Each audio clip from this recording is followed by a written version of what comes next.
En réalité, Jésus ne devrait pas être une ambulance pour toi.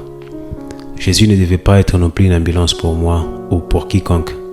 Une ambulance, on en a besoin lorsqu'on a besoin d'aller vite. Une ambulance, on en a besoin lorsqu'on a besoin d'ouvrir le chemin.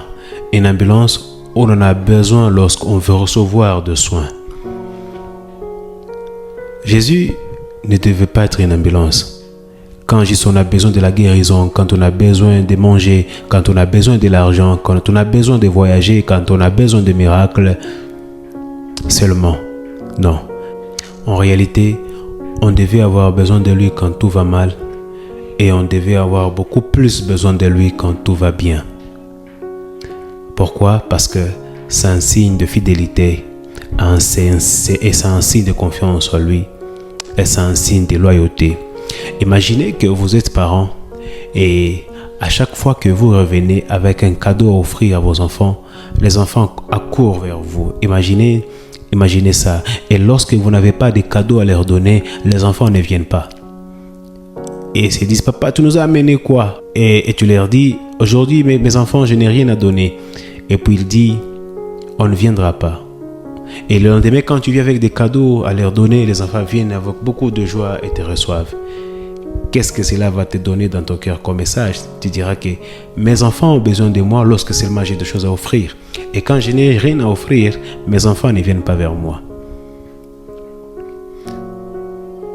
Et vous aurez une relation basée sur ce qu'on peut recevoir et sur ce qu'on peut donner. Prenons l'exemple de Job dans la Bible.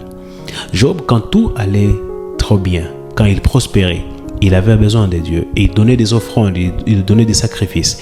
Et quand tout n'allait plus, quand il était malade, il a perdu ses enfants, il a perdu tous ses biens. Ses amis lui disaient de nier Dieu. Sa femme lui disait la même chose. Mais quand même, lui est resté fidèle.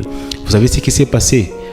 Job a eu tout ce qu'il avait perdu 2 fois. Les biens sont venus en double.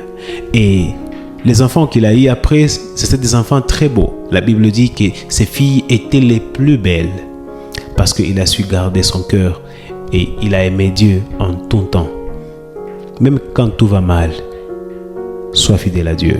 Quand tout va bien, sois fidèle à Dieu. Est-ce que Dieu peut te faire confiance? Est-ce que Dieu peut vraiment te faire confiance? N'est-ce pas, tu dis que tu lui fais confiance. Est-ce que lui aussi peut te faire confiance? Et si te donnait plus, est-ce que tu seras toujours fidèle? Et si tu n'avais plus rien, est-ce que tu seras toujours fidèle? Est-ce que tu es fidèle parce que tu n'as rien? Est-ce que tu pries parce que tu n'as pas de boulot?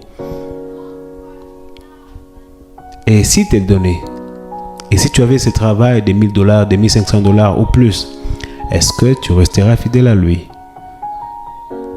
Question de réflexion.